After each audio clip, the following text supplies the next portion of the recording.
ભરૂચ જિલ્લાના ગામડાઓમાં પ્રસરી અને માછીમારો જ્યારે બોટ લઈને કિનારે આવ્યા ત્યારે ગામના લોકો મોટી સંખ્યામાં આ શિવલિંગના દર્શન કરવા માટે પહોંચી ગયા હતા।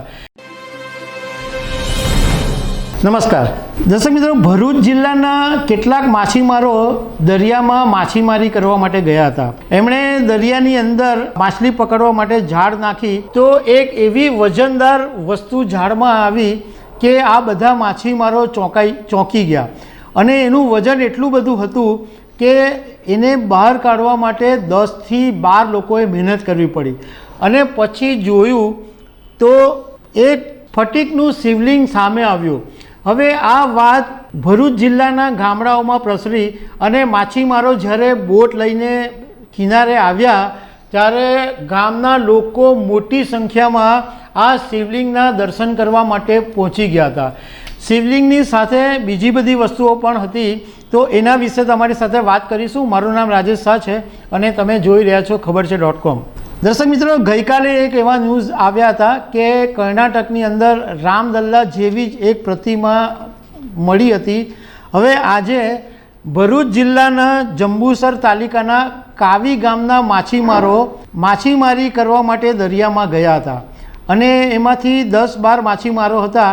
એમાં એમણે માછલી પકડવા માટે ઝાડ નાખી તો એક વજનદાર વસ્તુ સામે આવી અને એ વજનદાર વસ્તુને જ્યારે બહાર કાઢવામાં આવી તો એમાંથી એક ફટીકનું શિવલિંગ દેખાયું। તમે તસવીરમાં જોશો ને તો તમને આઈડિયા આવશે કે એ જે આકાર છે એ એક્ઝેક્ટલી શિવલિંગ જેવો લાગી રહ્યો છે। હવે આ શિવલિંગને જોયું એટલે માછીમારોની આંખ તો એકદમ પોળી થઈ ગઈ અને એ લોકો એકદમ ભક્તિભાવથી શ્રદ્ધાથી આ શિવલિંગને આખું એકદમ સાફ કર્યું પાણીથી।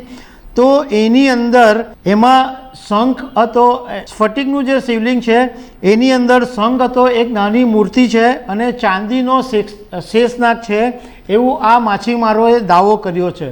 હવે આ માછીમારો ત્યાંથી જ શિવલિંગ મળ્યું એટલે બોટમાં લઈને ત્યાં કાવી દરિયા કિનારે આવ્યા અને જ્યારે ગામમાં લોકોને વાત ખબર પડી ત્યારે મોટી સંખ્યામાં લોકો આ શિવલિંગને જોવા આવ્યા અને લોકોએ શિવલિંગને પગે પણ લાગ્યા।